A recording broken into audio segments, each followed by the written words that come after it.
Você já deve ter ouvido falar da LGPD, Lei Geral de Proteção de Dados.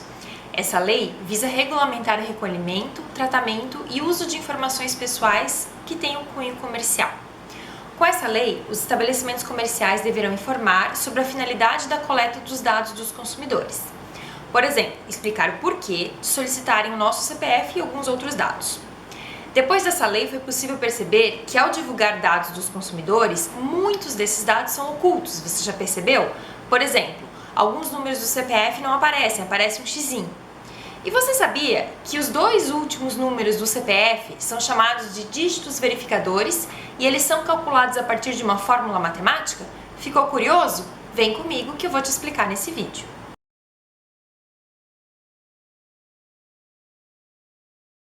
Então, o CPF ele é formado por 11 dígitos. Aqui nós temos letras para trabalhar de forma genérica. Os 8 primeiros dígitos, eles são definidos pela Receita Federal. O 9º dígito define a região fiscal emissora do CPF. O que significa isso? Vamos olhar aqui no mapa. Se o meu estado é Santa Catarina, esse 9º dígito será o número 9. Se meu estado é na Bahia, esse 9º dígito será o número 5 e assim por diante. Então, isso aqui define quais são os números que estarão no 9º dígito, que é a região fiscal emissora do CPF. E nós ainda temos esses dois últimos números que são chamados de primeiro dígito verificador e segundo dígito verificador. E como nós fazemos para calcular esses dígitos verificadores? É o que a gente vai calcular a partir de agora. Faremos um cálculo para um CPF aleatório, inclusive ele é encontrado na internet, esse CPF aqui, tá? Não estou pegando de ninguém, né? Estou usando algum aleatório que eu encontrei na internet.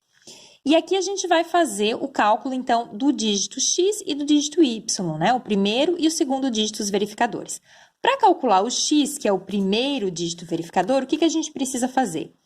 Pegar cada um desses termos que a gente tem antes e fazer uma multiplicação deles por termos sucessivos. Então, aqui, ó, o 2 eu vou multiplicar pelo 10, o 8 eu vou multiplicar pelo 9, o 0 pelo 8. Percebam, então, que eu vou multiplicando cada um dos elementos aqui por um número que vai descendo. Então, 10, 9, 8. O próximo, que é o 0 ali, eu vou multiplicar por 7.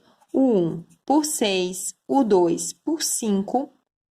O 3 por 4. O 8 por 3. E o 9 por 2. Então, aqui eu tenho as multiplicações, que eu vou fazer essas multiplicações agora, e depois cada um desses resultados eu vou somar. Então, vamos lá.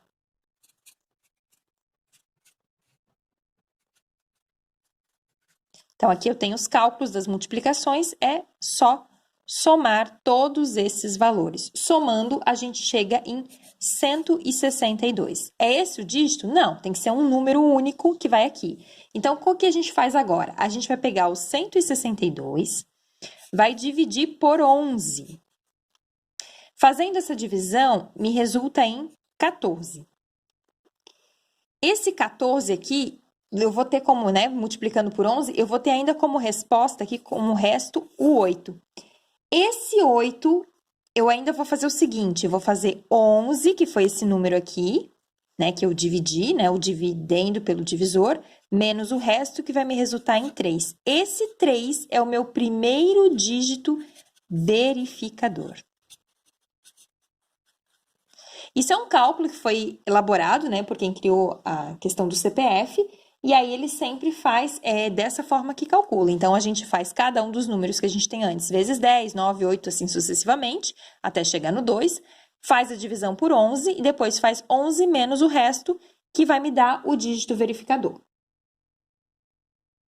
Se por um acaso o resto for 0 ou 1, o dígito verificador ele vai ser 0. Né? Porque se eu fizer 0, né? 11 menos 0, que vai dar 11, e 11 menos 1, que vai dar 10. E aí eu continuo tendo dois algarismos aqui como resposta. Então, nesse caso aqui, o dígito verificador vai ser 0. Para os demais, é aquele valor que eu encontro aqui.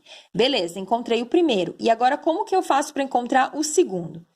O segundo vai ter mais ou menos a mesma ideia. Então, a gente vai pegar esse CPF que a gente tinha aqui, que é o 280...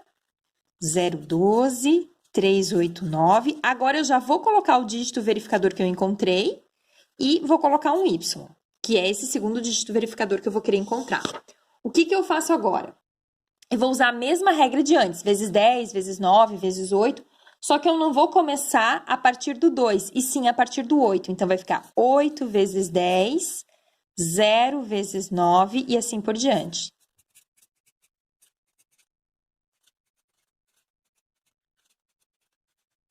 Percebam que agora aquele dígito verificador vai entrar na minha conta. Então, o que eu faço agora? Agora eu vou fazer essas multiplicações e depois eu vou somar como eu fiz anteriormente. Então, aqui, 8 vezes 10, 80 e assim por diante.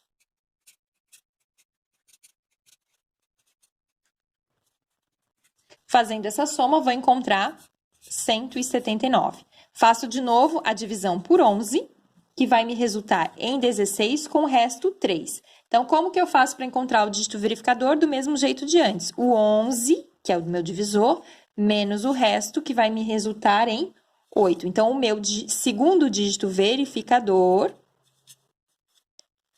é o 8.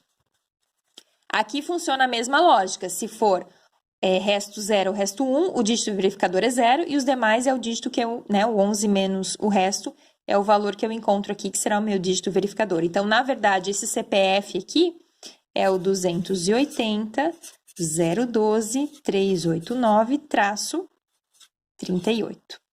E assim a gente encontrou esses dois dígitos verificadores do CPF e a gente sabe que pelo 9, essa pessoa emitiu o CPF, então, no estado do Paraná ou de Santa Catarina. Adorei entender mais sobre a elaboração dos dígitos verificadores do CPF. Por isso que, geralmente, são ocultados os primeiros e os últimos números do CPF. Se ocultarem apenas os últimos números, é possível calculá-los por meio da fórmula matemática que vimos neste vídeo. E também é importante destacar que existem programas que geram CPFs aleatórios, pois utilizam esta fórmula para produzi-los. Então, para saber se um CPF é válido, é preciso consultar o site da Receita Federal. Que tal agora utilizar essa explicação e verificar se o dígito verificador do seu CPF está correto? Até o próximo vídeo!